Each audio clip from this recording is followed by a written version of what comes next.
Bom dia, a paz de nosso Senhor Jesus esteja em cada coração e em cada lar.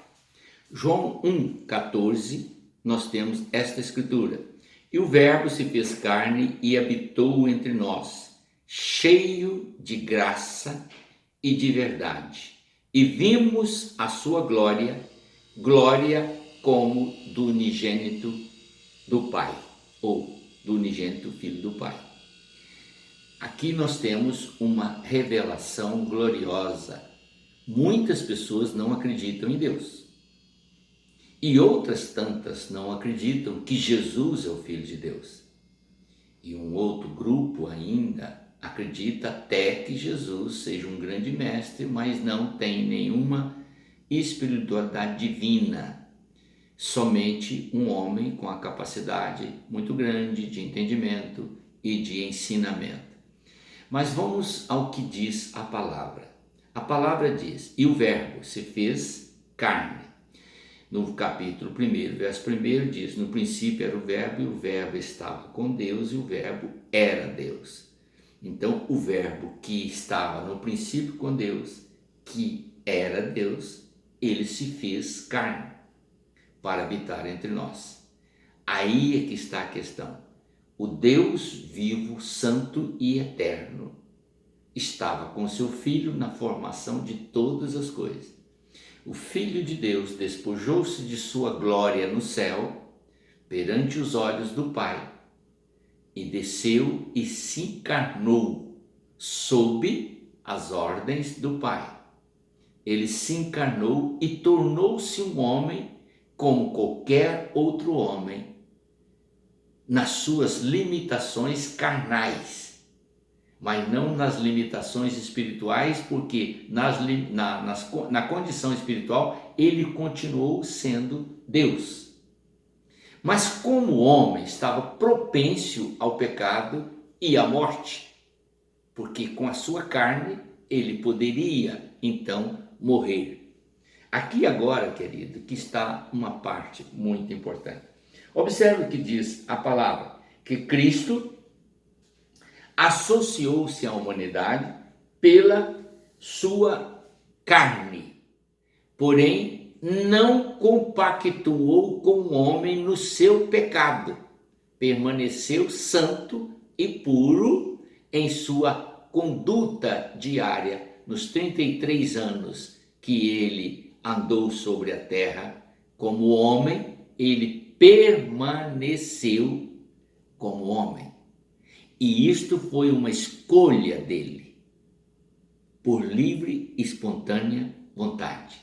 Para que você entenda isso, nós vamos ao livro de Filipenses, onde nós encontramos esta escritura registrada. Filipenses 2, 6 e 7. Pois ele, subsistindo em forma de Deus, não julgou como usurpação o ser igual a Deus. Ou seja, ele poderia, aqui na terra, como filho de Deus, usar todos os seus atributos de Deus, mas ele não quis. Ao contrário, ele se esvaziou dos seus atributos divinos, que capacitava ele para poder fazer qualquer coisa, até mesmo evitar a morte.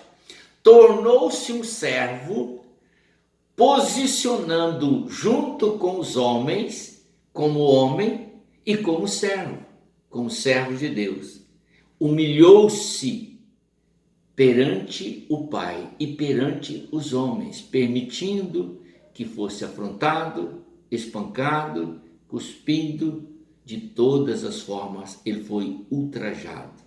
Fez isso por livre e espontânea vontade, por amor a mim e por amor a você, para que através da sua vida ele pudesse deixar um exemplo para mim e para você, que se sujeitarmos a Deus em obediência à sua palavra e entendermos que Jesus esteve aqui como homem por amor a nós, e sujeitou todo tipo de afronta, perseguição e malícia humana, mas não ousou desobedecer as palavras que o Pai havia lhe dado quando ele saiu de lá para vir, mas foi obediente em tudo. E esta condição que ele estabeleceu na sua própria vida, de ser obediente como homem, o gabaritou para ser o Salvador da humanidade. Então, só em Jesus, em mais ninguém. E a palavra de Deus vai dizer, só o nome do Senhor Jesus tem autoridade para justificar o homem perante Deus. Por isso ele é chamado o homem Deus, pois a sua capacidade de homem foi humilhada, mas ao mesmo tempo exaltada, engrandecida pela sua obediência. Querido, isso é muito glorioso. Não há como alguém não amar o Senhor Jesus. Na forma de Deus, como Deus, ele não quis ser Deus, mas humilhou-se para que eu e você pudéssemos entender que se nos prostrarmos diante de Deus, o Pai, e reconhecermos Ele como exemplo, como modelo de vida, ainda que nós enfrentemos a morte, não ficaremos mortos, porque Ele adquiriu o direito de dar vida quando Ele venceu a morte. Adquiriu o poder de perdoar pecados, porque Ele venceu o pecado na cruz. E Ele adquiriu a autoridade sobre Satanás para impedir que eu e você sejamos destruídos por Ele. Sabe por quê? Porque Ele venceu Satanás na cruz, sendo obediente a Deus na forma de homem.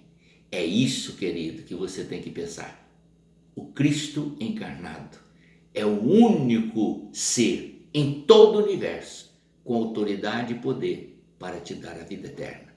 Então creia nele e disponha a obedecê-lo, não por obrigação, mas por amor, porque por amor ele deu a vida por você.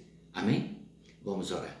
Senhor, eu te agradeço, Pai, por ter nos dado tamanho conhecimento, que em Cristo Jesus nós somos justificados, regenerados, nascemos de novo, temos uma nova mentalidade, podemos ter um novo caráter, uma nova postura diante da tua face, em obediência à sua palavra e aos seus ensinamentos.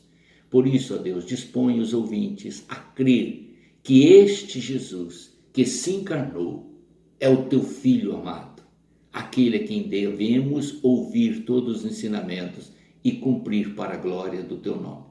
Obrigado por tudo, em nome do Senhor Jesus. Amém.